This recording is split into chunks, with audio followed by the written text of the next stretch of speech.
Making an animated podcast is no easy feat. To bring these characters to life and have them discuss real-world issues takes a lot of care and dedication.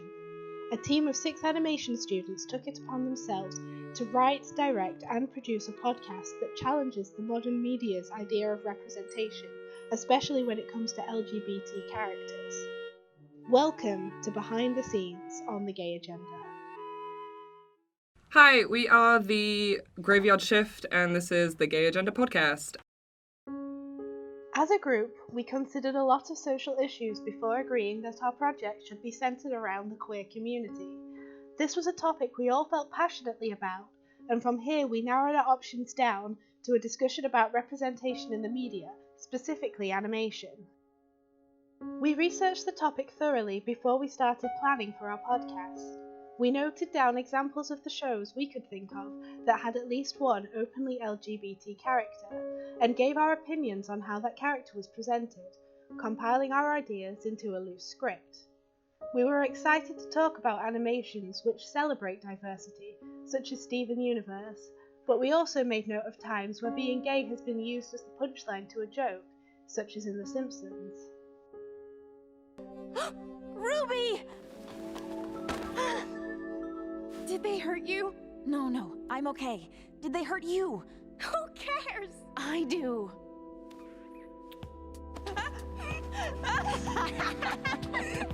What I mean is, you changed my life. And then I changed your life. And now we change our lives. I now pronounce you Garnet!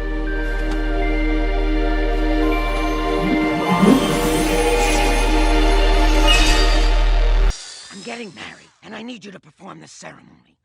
You're getting married? Patty, that's wonderful. So, tell, who's the lucky man? What does he do?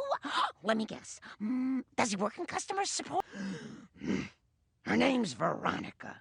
But Veronica's a girl's name. Did you know that? As you can see, gay people are not always well represented in the media.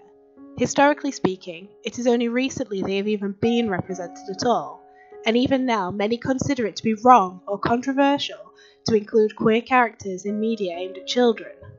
Our podcast is an open letter to anyone who is interested, and we hope to express how people in the community actually feel about this.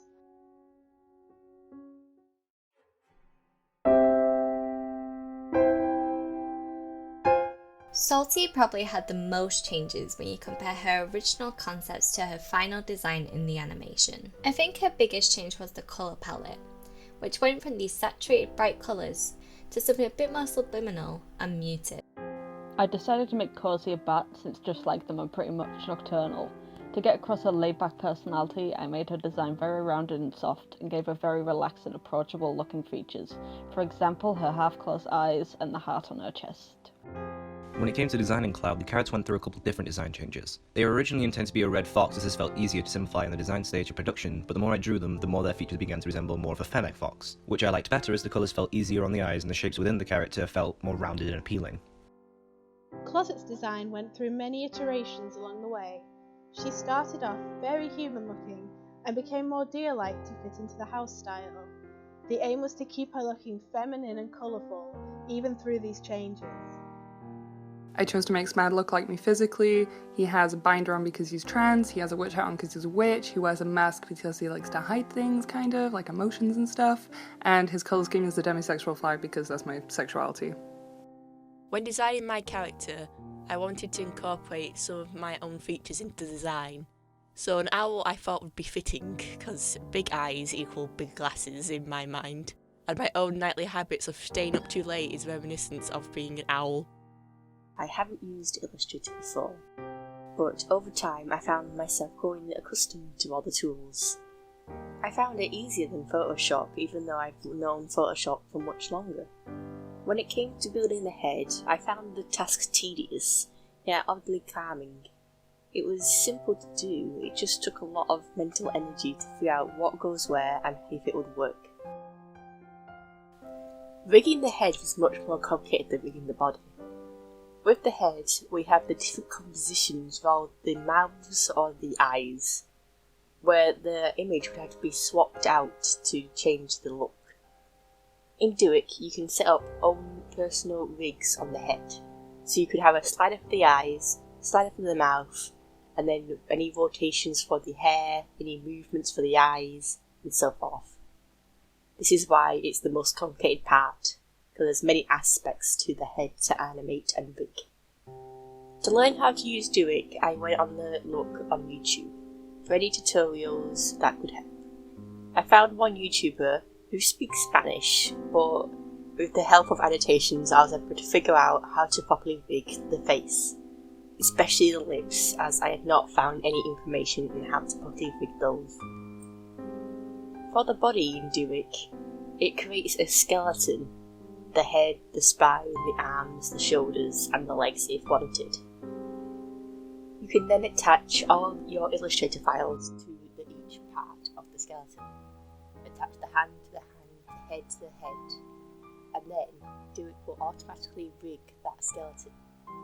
If you didn't have the files attached, you would just see the skeleton moving, but with the file attached, it will in turn move your character.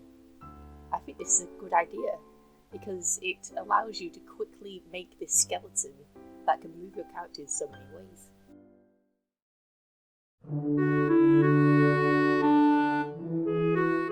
Due to all our characters being inspired by forest creatures, we agreed that the most fitting design for the background would be an enchanted woodland. These set pieces were put together in layers using Photoshop.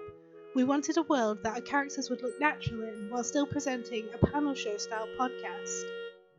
At one point we toyed with the idea of having the microphones be mushrooms, but in the end decided that it might not be too clear what they actually are. I mean, why not? It's like, Harvey, by okay, Gucci, hey guys. 10 minutes. So, Lit. Okay, you need to do the explicit content and gay.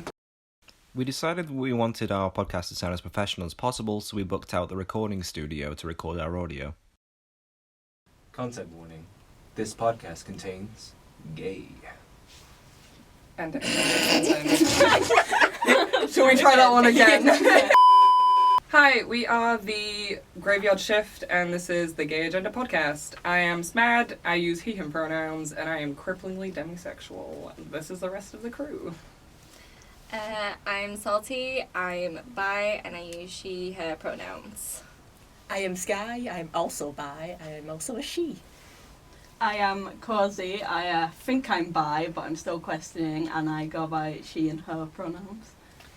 I'm Clouds, I go by they them pronouns, and I am non-binary and pansexual.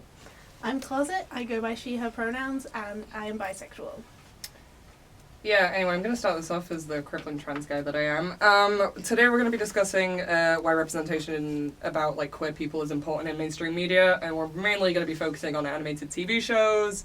So, to kick this off, why do you guys think it's important to have representation? That's good. I realised I don't have headphones. Yeah, I don't have headphones as well. Join the club. After we had recorded our podcast's audio in the studio, I needed to edit the raw audio file into a concise and appealing sounding podcast. So using Audacity, I edited out most of the ums and ahs, as well as reducing breathing noises and any background noise the mics picked up. Because most of the animating would be the expressions or lip syncing, we decided to animate each head in a separate composition from their bodies. This allowed us to really play around with the Duik controllers without impacting the bodies. The only problem we had with this was within the timeline, where the keyframes would go through the entire slider. For example, if you need one mouth shape and another, it would cycle through every mouth in between.